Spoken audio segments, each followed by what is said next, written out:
নালায়েক ও কমবখ্ত তো তারা যারা নিজের নফসের তাবেদার আর গোলামি করে বেড়ায়। নফসের তাবেদারি করা তো দূরের কথা, গুনাহের কল্পনা করাও তো আল্লাহ তাআলা পছন্দ করে না। নিজের ইচ্ছা মতো গুনাহ কইরা ফেলবে এটা তো দূরের কথা, আল্লাহ তাআলা গুনার কল্পনা করাও পছন্দ করে না।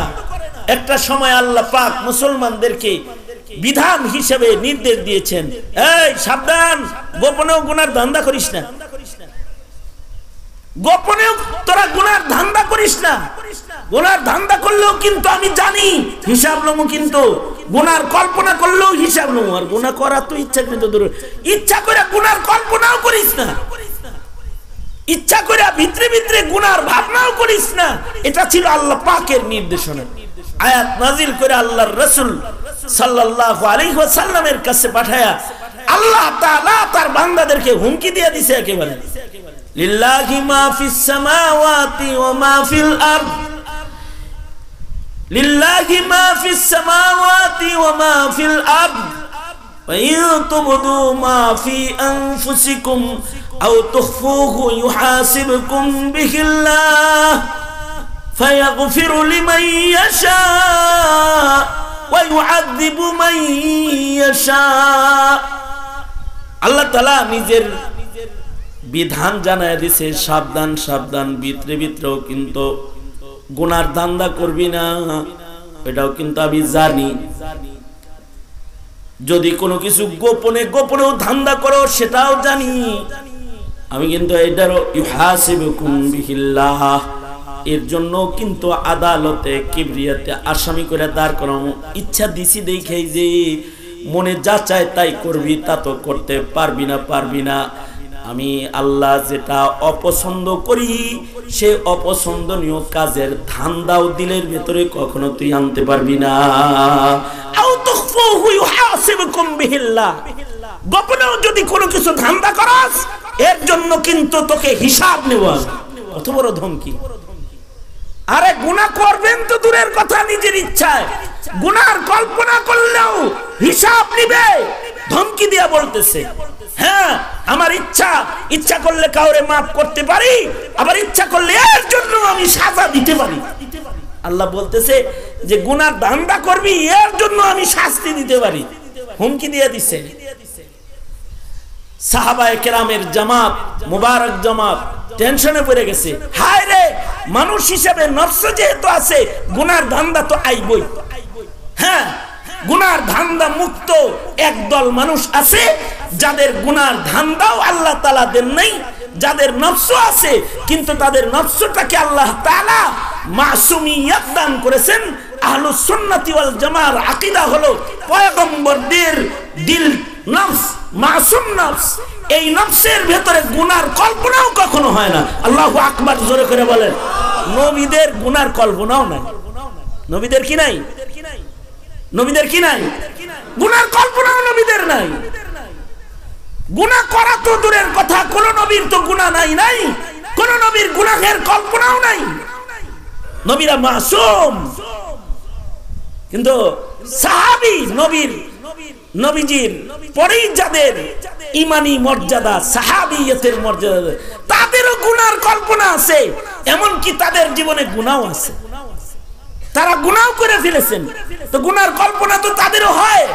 এই সাহাবীরা তো চিন্তায় পড়ে গেছে, হায় রে, আমরা তো ভিতরে ভিতরে অনেক কিছু ধান্দা করি রে, আল্লাহ যদি এইটার হিসাব লয় আর যদি দোজখে দেয় তাইলে তো ধরা খাওয়া যাবো সব। তো সাহাবীরা কান্নাকাটা শুরু করছে। সাহাবীরা আল্লাহর রাসূলকে বলে, সরওয়ার, আমাদের হৃদয়ের ভিতরে মানুষ হিসেবে কল্পনা তো আসি, এর জন্য যদি আল্লাহ আমাকে ধরপাকড় করে লাই, যামু কোন জায়গায়, কেমনে জান্নাতে যামু, কেমনে আল্লাহরে পামু, এটা তো আমাদের উপরে বেশি কড়াকড়ি হয়ে গেল, এটা বুঝাইতে চায়। আল্লাহর রাসূল সাল্লাল্লাহু আলাইহি ওয়াসাল্লাম সাহাবীদেরকে ধমকি দিয়া বলে, আল্লাহ বলছে বান্দা হিসেবে তোমরা বলো সামিআনা ওয়া আতানা, এটা বলো।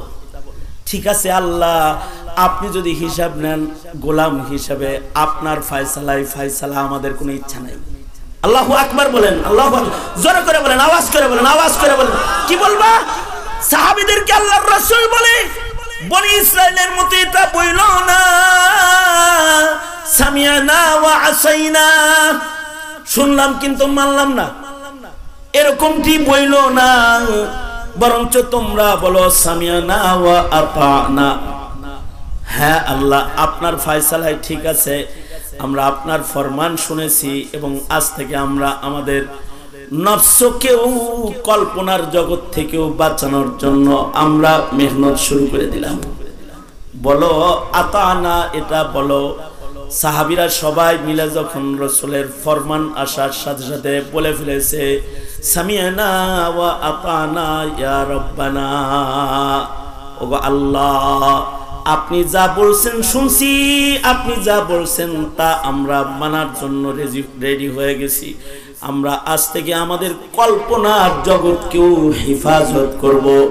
ইচ্ছা কইরা গুনাহ তো করব না, ইচ্ছা কইরা গুনার কল্পনাও কখনো করব না, গুনাহের কল্পনার রাজ্যের ভেতরেও হাঁটব না।